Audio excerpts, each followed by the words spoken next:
Okay, so I finished Making a Murderer last night and I am furious. Here's my big takeaway. We all get to walk away from Netflix.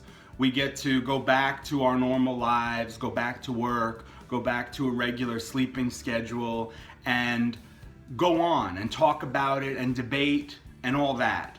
These two men are sitting in prison for a crime that, in my opinion, and I think in Teresa Halbach's mother's opinion, didn't do this. I feel like when you deal with something like that, you know, if you're looking at this person, if they did it, you know. And I don't think the mother believes this guy did it. The brother, Teresa's brother, seemed to enjoy the press, the attention, and the fame that came along with his sister's demise. Now that's sick, but that happens in this world. That happens with positive things, fame comes into play, and that happens with negative things, fame comes into play. Seemed like he really enjoyed holding court when it came to press. Now the other thing, the level of corruption is so sick and beyond. I'm not even gonna get into it here because there's 10 hours worth of footage where there's mistake after mistake after mistake. You know what I find funny? No explanation of the fucking blood vial. Okay, maybe there was no EDTA in there because we played this game with this rush test, but why was that tampered with? Why was the needle injected into that vial? Why? They got it on tape. And the key.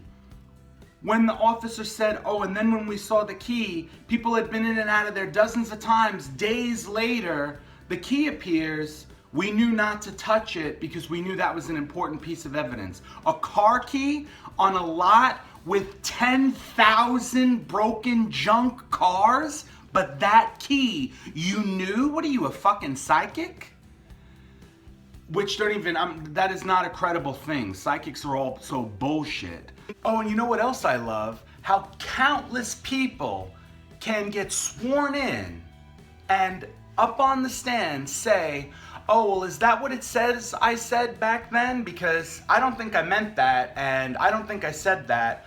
What's the whole point of things being taken down by that woman or that man with the machine? Because this is what you said. Years later, you're gonna say you didn't mean that. I didn't mean that. That's not what I, come on. My other point is this documentary is out there. So reputations are being questioned. Some might say reputations are being ruined. Rightfully so. Rightfully fucking so. Thing number two, in my opinion, when you commit a crime like this, whoever really did this is still out there, and they're gonna get wind of this. They're gonna know they got away with it. They're gonna know that there are two people doing the time for their crime, and they're gonna have to talk. They're gonna tell someone. They're gonna confide in someone. They're gonna confide in someone else, and it's going to come back. So, in my opinion, Steven Avery and Brandon Dassey are going to be exonerated. When? I don't know. But I hope they are, because it is a real shame.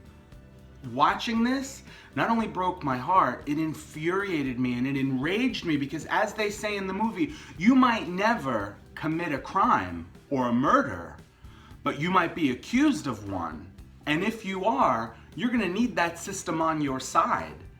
And more often than not, that system can be corrupt, it can be manipulated, and they can make it fit. We've seen it happen. We've seen it happen in other cases. This just happens to be the most relevant one right now.